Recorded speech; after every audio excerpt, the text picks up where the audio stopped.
Okay, Shabbat Shalom, everyone.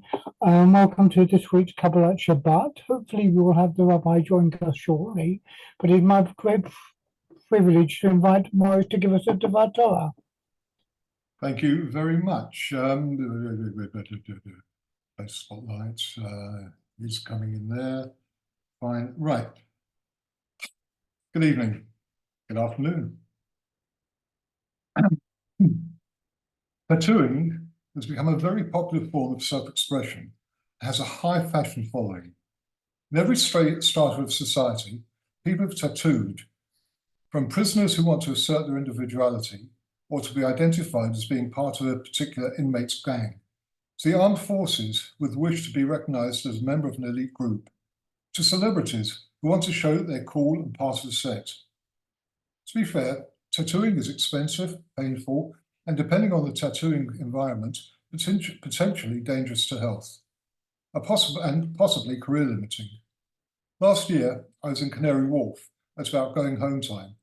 To be fair, there was a lot of flesh on display, but a singular lack of visible tattoos. Also, to be fair, some of the artwork that comprises tattoos are stunning, multicolored, three-dimensional images that few people will ever see. For sailors, tattoos had a special significance and hierarchy. The sailor would get an anchor tattoo to signify a successful Atlantic crossing. We all remember Popeye. The circumnavigation of the treacherous waters of Cape Horn warranted a sailing ship with 3 or more masts, sails fully deployed. For a trip to Asia, a dragon tattoo. Crossing the equator meant a shellback or King Neptune. And a golden dragon meant that the sailor had crossed the international dateline. However, the gold standard of tattoos is a golden shellback, indicating that the sailor had crossed the equator and the international dateline at the same time. With all this ink being put to use, what is the Jewish position on tattooing? The prohibition of tattooing is found in the Torah in the second half of the verse in Vayikra 19:28. You shall not make gashes in your flesh for the dead or incise any marks on yourself. I am the Lord. The Mishnah states that it is a lasting and permanent nature of tattooing which makes it a culpable act. If a man wrote on his skin, pricked in writing, he is not culpable, unless he writes it and pricks it with ink or anything that leaves a lasting mark. Rabbi Simon ben Yehuda disagrees and says that the inclusion of Hashem's name which makes it a culpable act. He is not culpable unless he writes there the name of a god, for it is written, or incise any marks on yourself. I am the Lord.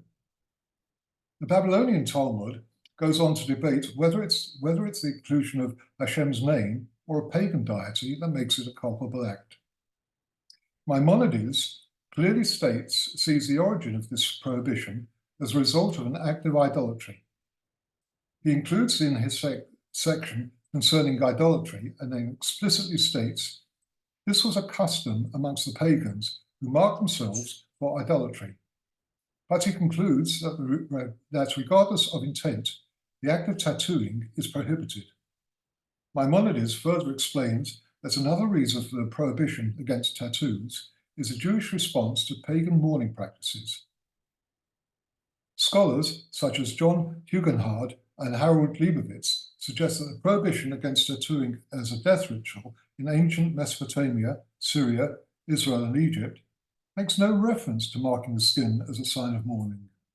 However, tattooing was used as a sign of enslavement and servitude in ancient Egypt, where captives were tattooed or branded with the name of the priest or the pharaohs to mark them as belonging to a specific person or god. Hugenhard and Leibowitz therefore suggest that tattooing is forbidden in the Torah because it was a symbol of servitude and contradicts the Exodus, the escape from Egyptian bondage. We are created B'Tselem Elokim, in the image of Hashem, that our bodies are to be viewed as a precious gift on loan from Hashem, to be entrusted to our care, and are not our personal property to do with as we choose. Voluntary tattooing, even if it is not done for idolatrous purposes, expresses a negation of this fundamental Jewish perspective. The prohibition of tattooing throughout halakhic literature deals only with personal voluntary tattooing. With respect to the reprehensible practice of the Nazis who marked the arms of the Jews with tattooed numbers and letters during the Shoah, the Shulchan Aruch makes it clear that those who bear these tattoos are blameless. If the tattoo was done in the flesh of another, the one to whom it was done is blameless. Regardless of the exact limits of this prohibition, over the time, the rabbis clearly extended the prohibition to include all tattooing. In modern times, the association of tattoos with Nazi concentration camps and the Holocaust has changed the discussion around tattoos in Judaism. It has made it clear that any such tattoos do not fall under the scope of the prohibition, since it applies only to voluntary and permanent tattoos. Tattooing in Auschwitz began when the rapidly increasing death rate caused problems in identifying prisoners. Most survivors who were branded by the Nazis do not see it as a badge of shame. Rather, they feel that it demonstrates the inhumanity of the Nazi perpetrators. In Auschwitz, only new arrivals selected for work were tattooed.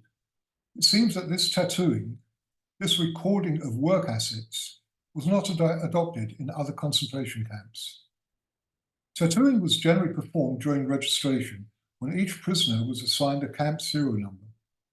Prisoners sent directly to the gas chambers were never issued numbers, they were never tattooed. Their tattoo had three distinct functions: to mark and humiliate the prisoners, to prevent their escape, and to expedite the identification of corpses already stripped of their uniform, particularly following mass killings or deaths. Following the escape of a female prisoner in February 1943, the camp commandant's office decided that all incoming prisoners, including my father's 13 siblings and his parents, would henceforth be tattooed on the lower left arm. Prisoners who had already been registered in the camp complex were also tattooed. Camp authorities assigned more than 400,000 prisoner serial numbers. When I was growing up, and some would say that's still a work in progress, I knew several people with numbers tattooed on their arm. There was a cartoon around depicting a child talking to an older man.